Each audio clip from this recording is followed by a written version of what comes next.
Showbiz industry की मकबूल अदाकारा सरवत गिलानी ने कहा है कि पैदल सफर के दौरान पेश आने वाले तजर्बात ने उनकी जिंदगी बदल दी और इसी वजह से वो अब अकेली पैदल चलने वाली लड़कियों की मदद करने की कोशिश करती हैं। सरवत गिलानी ने हाल ही में इंटरव्यू देते हुए अपनी जिंदगी के कुछ यादगार लम्हात और बचपन की यादें शेयर की। उनका कहना था कि उन्होंने इंडस वैली से आर्ट की तालीम हासिल की, जहां जाने के लिए उनके वालिद ने वैन का इंतजाम किया था, लेकिन हफ्ते के दिन वो खुद वैन के बजाय लोकल बस में सफर किया करती थीं ताकि वालिद की जानिब से दिए गए पैसों को बचाकर आर्ट का सामान खरीद सकें और कुछ रकम दोस्तों के साथ ढाबा पार्टी के लिए महफूज रख सकें। अदाकारा ने बताया कि एक दिन वापसी के वक्त उनके पास बस के किराए के लिए पैसे नहीं थे, इसलिए उन्होंने अपनी एक दोस्त से कहा कि वो उन्हें दूसरी दोस्त के अपार्टमेंट पर छोड़ दे ताकि वो वहां से पैसे लेकर घर जा सकें, लेकिन वो दोस्त भी घर पर नहीं थी और घर के बाकी अफराद भी मौजूद नहीं थे। सरवत गिलानी के मुताबिक उन्होंने काफी देर तक दोस्त के वापस आने का इंतजार किया, लेकिन जब मगरिब का वक्त करीब आया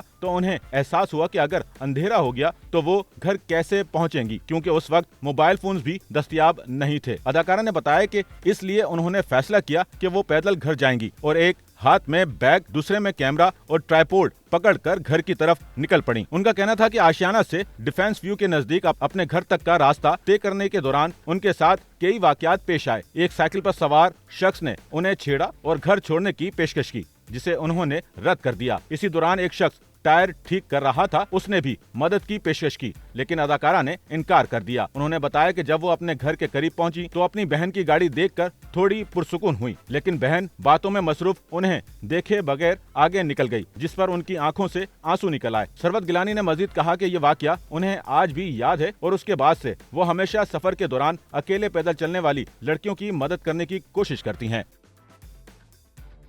सच्चल न्यूज़ नेटवर्क की वीडियोस में खुशामदीद। नाजरीन, वीडियो से मुतालिक अपनी कीमती राय का इजहार कमेंट बॉक्स में ज़रूर करें और चैनल को सब्सक्राइब करें।